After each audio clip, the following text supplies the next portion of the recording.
kwa lile lililotokea sikuwahi kulizungumza sehemu yoyote ile, na ni kwa sababu mimi sio mtu wa kiki na niko tayari kukaa miaka hata 200 kama nitachelewa kutoka, lakini nisitoke kwa kumuumiza mwenzangu.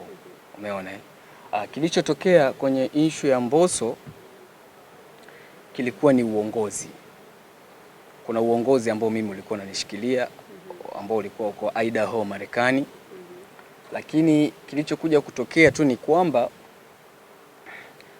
kuna maamuzi yalifanyika nikiwa kama msanii chini ya uongozi bila mimi kushirikishwa, kwa sababu power yangu ilikuwa inaishia sehemu fulani.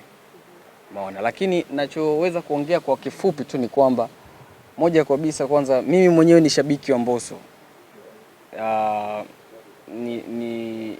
Napenda tu kusema kwamba tuliweka sawa, nashukuru Mungu tulimaliza sawa, japokuwa kwenye kuweka sawa imekuwa sawa baina yangu mimi na Mbosso na uongozi wake, tuko sawa kabisa. Mungu naye ni shahidi, na kama kuna wengine niliowakwaza ambaye nimsamee, kila kitu tumeweka sawa. Lakini kuna jambo tofauti ambalo limenisababishia ni kwamba uongozi wangu wa Marekani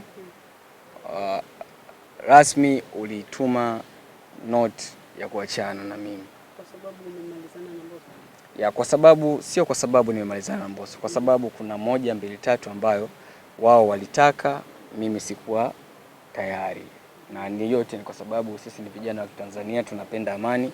Kwa hiyo tuliona kila kitu tuweke sawa ili mwisho wa siku mziki uongee. Kwa hiyo kitu kikubwa zaidi ambacho kilikuwa kinachofaa kuongea mimi naona ni mziki kuliko masuala ya kiki. Kwa hiyo kwa kuwa focus yangu nimeweka kwenye mziki, nimeona bora tuweke kwenye mziki, kwa sababu kiki sio kila kitu na haikuwa dhamira yangu mimi kutanguliza kiki. Ndio maana mimi nimekuwa ni mtu ambaye ni kazi ambayo naiweka mbele.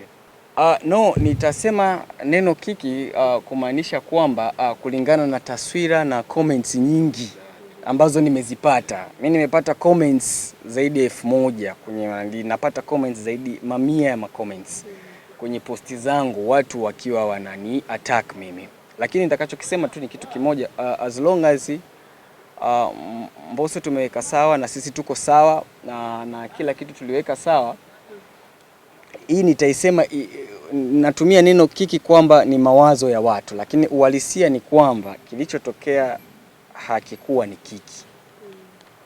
Ndio maana sikukimbilia kwenye media kufanya interview, ndio maana hata kulimaliza leo inaenda wiki ya ngapi? Hii ni almost wiki ya ngapi, kama ya 3 ya 4, na sijaongea popote. Media zimekuwa zinataka exclusive, lakini mimi nimekuwa niko mbali na media, sio kwa sababu yote, ni kwa sababu tulio na leo naiongea. Hii ni kama mwanzo na mwisho, kwamba hili jambo limesha kuisha na sitoliongelea tena, kwamba kila kitu kiko sawa na life goes on.